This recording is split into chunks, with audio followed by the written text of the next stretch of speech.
मुरादाबाद के दिल्ली रोड स्थित विद्युत महाप्रबंधक कार्यालय के सामने अपनी 14 सूत्रीय मांगों को लेकर कार्य बहिष्कार कर सरकार को चेतावनी देने वाले विद्युत कर्मचारियों ने अब आज से अपनी 72 घंटे की अनिश्चितकालीन हड़ताल शुरू कर दी है। हड़ताल पर साथी विद्युत कर्मचारियों के साथ बैठे विद्युत कर्मचारी संयुक्त संघर्ष समिति के पदाधिकारी संतोष त्रिपाठी ने बताया कि हमारी 14 मांगे सरकार से चली आ रही हैं, जिसको लेकर उच्च स्तरीय वार्ता भी हो चुकी है। इस निर्णय के बाद सभी विद्युत कर्मचारियों को ये यकीन दिलाया गया था कि जल्द ही उनकी मांगे पूरी कर दी जाएंगी। इस वार्ता के बाद भी जब उनकी कोई मांग पूरी नहीं हुई तो सरकार को अपना वादा याद दिलाने के लिए सांकेतिक कार्य बहिष्कार किया गया, लेकिन उच्च स्तर पर कोई कार्यवाही किए जाने का मैसेज नहीं आया। कार्य बहिष्कार के साथ ही ये भी चेतावनी दे दी गई थी कि आने वाले समय में विद्युत कर्मचारी हड़ताल भी कर सकते हैं।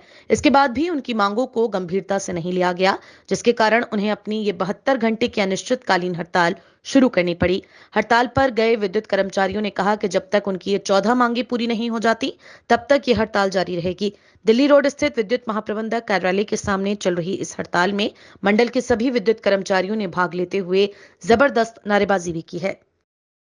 हम लोगों की 14 सूत्रीय मांग है, जो कि 3 दिसंबर को माननीय मुख्य सचिव के सलाहकार वो अमित अवस्थी साहब और ऊर्जा मंत्री साहब के साथ में वार्ता हुई थी, उसमें सहमति बन गई थी।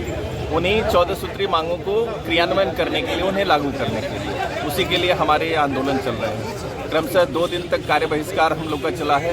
आज दूसरा दिन है जो कि हड़ताल पर परिवर्तित हो गया है। दूसरा दिन हड़ताल का जारी है। 72 घंटों की हमारी सांकेतिक हड़ताल है। ये बिजली नहीं आ रही शहर में, उसको लेकर के लोग उपभोक्ता बहुत परेशान है, लोग परेशान हैं। आम जनता को पीड़ा हो रही है, यकीन मानिए हम लोग भी उतना ही पीड़ित हैं। हम लोग कतई नहीं चाहते हैं कि ऐसी अव्यवस्था हो, लेकिन चूँकि महीने भर पहले से ही बार बार संघर्ष समिति के द्वारा जो है नोटिस दिया जा रहा था, सरकार के माननीय ऊर्जा मंत्री जी के संज्ञान में है ये सारी चीज़ें, पहले से डेट डिसाइडेड था, लेकिन उनके द्वारा कोई भी क्रियान्वयन नहीं किया गया, हमारी मांगों पर कोई सुनवाई नहीं की गई। इसलिए ये स्थितियां उत्पन्न हुई हैं और ये जानबूझ करके ऐसी स्थितियां लाई गई। लोगों के बिल भी जमा नहीं हो पा रहे हैं, बहुत परेशान है उपभोक्ता। हम समझ सकते हैं और